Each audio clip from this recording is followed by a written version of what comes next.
Question number 301.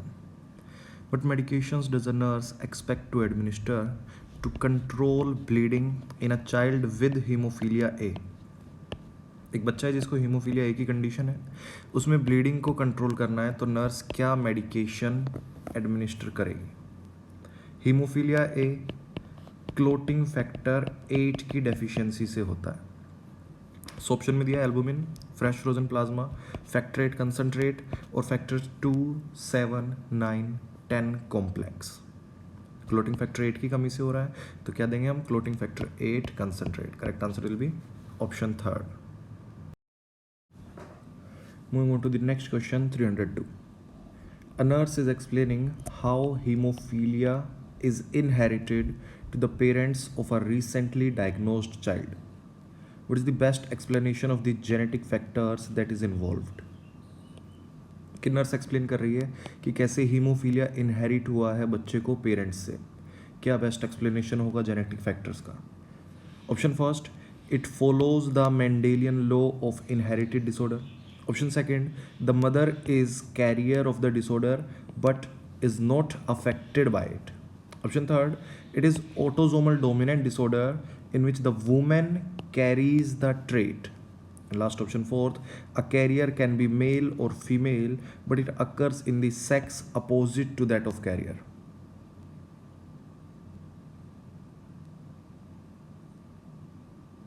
So the correct answer will be option second. Haemophilia हमारी condition X linked recessive disorder है, जो कि mainly सिर्फ mails के अंदर देखने को मिलती है. मोस्टली मेल्स के अंदर देखने को मिलती है क्योंकि एक्स लिंक रिसेसिव डिसऑर्डर है हमारी, तो फीमेल्स ज़्यादातर यहाँ पर कैरियर होती है. So the second option, the mother is the carrier of this disorder but not affected by it. Mostly males affect होते हैं. Moving on to the next question, 303. The parents of a child with hemophilia asks the nurse, if my son hurt himself, is it all right if I give him 2 baby aspirins? How should the nurse respond? एक बच्चे को haemophilia की condition है, उसके parents nurse से पूछ रहे हैं अगर उसका बच्चा हर्ट कर ले खुद को, अगर उसके बच्चे को इंजरी हो जाए, चोट लग जाए, तो क्या हम बच्चे को 2 बेबी एस्पिरिन्स दे सकते हैं क्या? इस बात पे नर्स कैसे रेस्पॉन्ड करेगी? Option first, you seem concerned about giving drugs to your child. Option second, it is all right to give him baby aspirin when he hurts himself. Option third, aspirin may cause more bleeding, give him acetaminophen instead. And option fourth, he should be given acetaminophen every day, it will prevent bleeding. सो बच्चे को haemophilia की condition है, बच्चे ने खुद को hurt किया है, पहले से हीमोफीलिया क्लोटिंग फैक्टर्स की डेफिशिएंसी है, खुद को हर्ट किया है तो ब्लीडिंग देखने को मिलेगी. तो ऐसी कंडीशंस में एस्पिरिन दे सकते हैं या नहीं? तो correct answer will be option third कि एस्पिरिन नहीं देंगे. एस्पिरिन हमारी एंटीकोगुलेंट एक्शन करती है, ब्लड को थिन करने में मदद करती है, तो ब्लीडिंग ज़्यादा कराएगी. एस्पिरिन कॉजेज मोर ब्लीडिंग, तो इसलिए हम एस्पिरिन नहीं देंगे. उसकी जगह पर एसिटामिनोफिन दे सकते हैं बच्चे के पेन को कम करने के लिए. एसिटामिनोफिन को डेली भी नहीं दे सकते क्योंकि एसिटामिनोफिन हमारा ब्लीडिंग से प्रिवेंट नहीं करता, पेन को रिलीव करने में हेल्प करेगा. सो the correct answer will be option third. Moving on to the next question, 304. A 12-year-old child with Down syndrome is admitted to the hospital for intravenous antibiotics for pneumonia. Which clinical findings associated with Down syndrome should the nurse expect when performing a physical assessment? Select all that apply. एक 12 साल का बच्चा है जिसमें down syndrome की condition है, hospital में admit हुआ आईवी एंटीबायोटिक्स के लिए, निमोनिया के लिए. तो क्या क्लिनिकल फाइंडिंग्स देखने को मिलेगी डाउन सिंड्रोम में नर्स को? Select all apply. Option first, saddle nose. Option second, thin fingers. Option third, inner epicanthic folds. Option fourth, hypertrophic musculature. And last option fifth, transverse palmar crease. Down syndrome के अंदर क्या clinical findings देखने को मिलेगी nurse को? Saddle knows देखने को मिलती है। बच्चे की डाउन सिंड्रोम में ब्रॉड नोज होती है with depress nasal bridge, saddle nose is seen. Thin fingers नहीं देखने को मिलेगी, ब्रॉड एंड शॉर्ट हैंड्स देखने को मिलते हैं बच्चे के। इनर एपिकेंथिक फोल्ड्स देखने को मिलेंगे, जो बच्चे की अपर आईलिड होगी वो इनर मीडियल फोल्ड्स को, मीडियल कैंथस को कवर करके रखती है। इनर एपिकेंथिक फोल्ड्स देखने को मिलेंगे, साथ में ब्रशफील्ड आई स्पॉट्स भी देखने को मिलते हैं। हाइपरटोनिक मस्कुलेचर नहीं देखने को मिलेगा बच्चे में। ट्रांसवर्स पामर क्रीज देखने को मिलेगी, जिसे हम सिंगल पामर क्रीज भी बोलते हैं। सो the correct answer will be option first, third and fifth. Moving on to the next question, 305.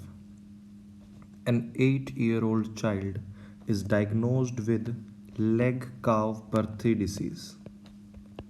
The healthcare provider orders an abduction braces 23 hours a day and non-weight bearing activity. What should the nurse teach the parents to do? एक 8 साल का बच्चा है जिसमें leg काव paralysis disease identified हुई है, diagnose हुआ है। तो हेल्थ केयर प्रोवाइडर ने एबडक्शन ब्रेसेस अप्लाई करवाया बच्चे को 23 आवर्स ऑफ द डे और साथ में नॉन वेट बियरिंग एक्टिविटी करने को बोला है। तो नर्स क्या टीचिंग प्रोवाइड करेगी पेरेंट्स को?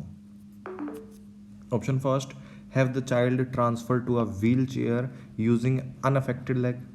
Option second, explain that kneeling but not standing on the affected leg is permitted.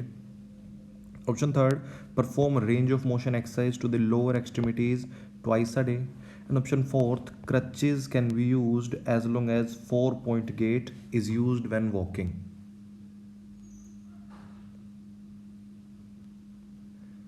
तो एक 8 साल का बच्चा है जिसमें लेग काव पैरालिसिस डिसीज की कंडीशन है।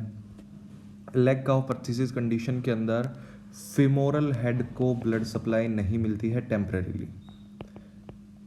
फिमोरल हेड जो एसिटाबुलम कैविटी में जाकर जॉइंट बनाता है हमारा हिप जॉइंट, वहाँ पर टेम्परेरीली ब्लड सप्लाई कम हो जाती है, जिसकी वजह से इन्फ्लामेशन एंड पेन देखने को मिलता है एरिया में। तो इस कंडीशन में हेल्थ केयर प्रोवाइडर ने प्रेस्क्राइब किया है एबडक्शन ब्रेसेस। ब्रेसेस लगाए जाएंगे पेशेंट के वेस्ट और अपर थाई रीजन पर, जो कि लेग्स को एबडक्ट रखने में सहायता करेंगे और साथ में नॉन वेट बियरिंग एक्टिविटीज़ करनी है। तो ऐसे में नर्स क्या टीच करेगी पेरेंट्स को करने के लिए? ऑप्शन फोर्थ में दिया है crutches can be used as long as the 4-point gait is used when walking, कि क्रचेज का इस्तेमाल कर सकते हैं 4-point गेट का इस्तेमाल कर रहे हो वॉकिंग में तब। लेकिन 4-point गेट के अंदर सभी दोनों एक्टिविटीज़ पर प्रॉपर बैलेंस वेट डलता है। तो फिजिशियन ने एडवाइस किया था नॉन वेट बियरिंग एक्टिविटी करनी है, तो ऑप्शन फोर्थ हमारा गलत। ऑप्शन थर्ड में दिया है perform range of motion exercise to the lower extremity twice a day, लेकिन हेल्थ केयर प्रोवाइडर ने एबडक्शन ब्रेसेस लगाए थे। एबडक्शन ब्रेसेस लगाए थे तो वो लेग्स को एक्सट्रीमिटीज़ को एबडक्ट करके रखेंगे, तो वहाँ पर रेंज ऑफ मोशन एक्सरसाइज भी प्रोहिबिटेड रहेगी। Option third is also incorrect. Option second में दिया explain that kneeling but not standing on the affected leg is permitted, कि नीलिंग कर सकते हो, घुटने टेक कर आगे बढ़ना चाहो या घुटनों पर वजन दे सकते हो, लेकिन खड़े नहीं हो सकते। तो ये ऑप्शन भी हमारा गलत है, क्योंकि नीलिंग से भी वेट पड़ेगा बच्चे के हिप्स पर, फिमोरल हेड पर। So the correct answer will be option first, have the child transfer to a wheelchair using unaffected legs, कि अगर हेल्थ केयर प्रोवाइडर ने प्रेस्क्राइब किया है नॉन वेट बियरिंग एक्टिविटीज़, तो बच्चे को या पेशेंट को व्हील चेयर्स के सहारे ट्रांसफर करेंगे। Correct answer will be option first. Moving on to the next question, 306. An adolescent is admitted to the hospital in respiratory distress and the healthcare provider orders oxygen at 40% via Venturi mask. The instruction for the Venturi mask indicates 4 liters per minute for 24 to 28%, 8 liters per minute for 35 to 40%, and 12 liters per minute for 50 to 60%. Draw a circle where the ball of the flow meter should be raised to deliver the percent of oxygen ordered by the health care provider. तो एक adolescent है जो admit हुआ है hospital के अंदर respiratory distress के कारण, उसको हेल्थ केयर प्रोवाइडर ने ऑक्सीजन प्रेस्क्राइब किया है 40% वेंचुरी मास्क से। तो अब वेंचुरी मास की इंस्ट्रक्शन लिखी है फ्लो मीटर के ऊपर कि 4 लीटर पर मिनट से जाएगा 24 टू 28% पर, 8 लीटर पर मिनट पर जाएगी 35 से 40%, और 12 लीटर पर मिनट पर जाएगी ऑक्सीजन 50 टू 60%। तो अब हमें सर्कल ड्रॉ करना है कि बॉल कहाँ तक उठेगी फ्लो मीटर के अंदर। तो प्रेस्क्राइब्ड है 40%, तो 40% पर देखेंगे सबसे पहले कितने लीटर पर मिनट पर चलेगा हमारा, 8 लीटर पर मिनट पर। तो इमेज के अंदर 8 लीटर पर मिनट पर सर्कल ड्रॉ करना है। 5 के बाद 6, 7, 8 litre per minute. This will be our right answer.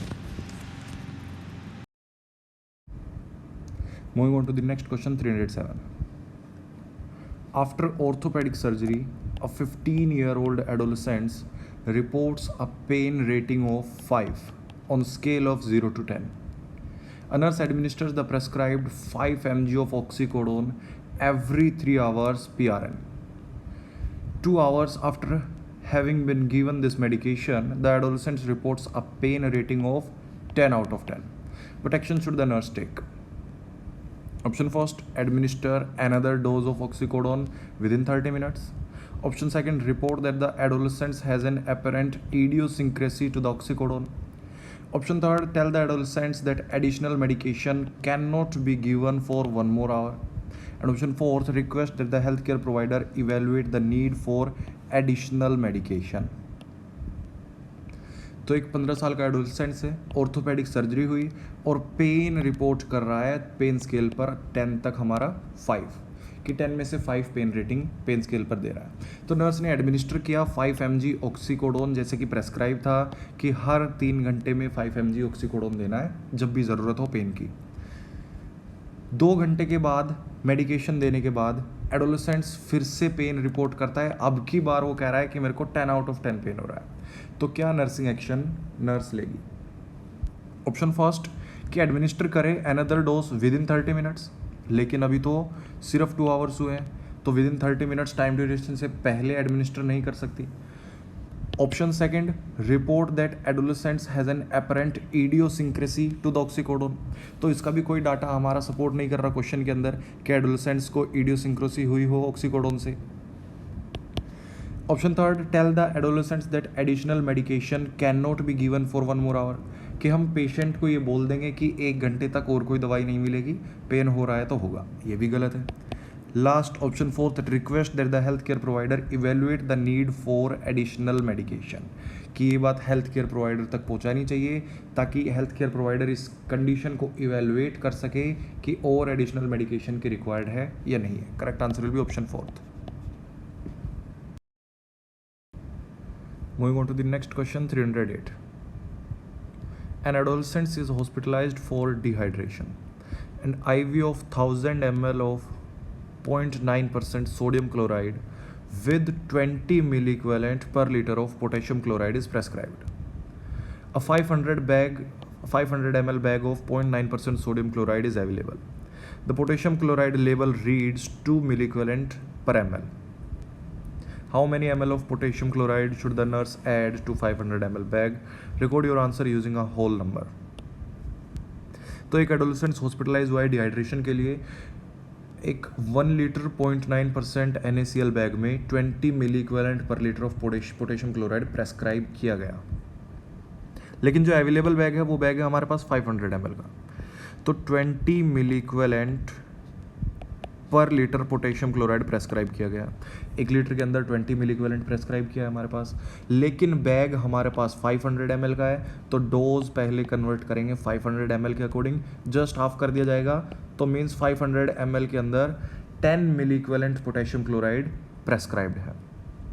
तो डिजायर्ड डोज है हमारे पास 10 मिली इक्विवेलेंट, और डोज इन हैंड है हमारे पास जो पोटेशियम का लेवल रीड कर रहा है 2 मिली इक्विवेलेंट। ml निकालना है, कितनी डोज चाहिए 500 ml बैग में, तो आंसर आ जाएगा 5 ml।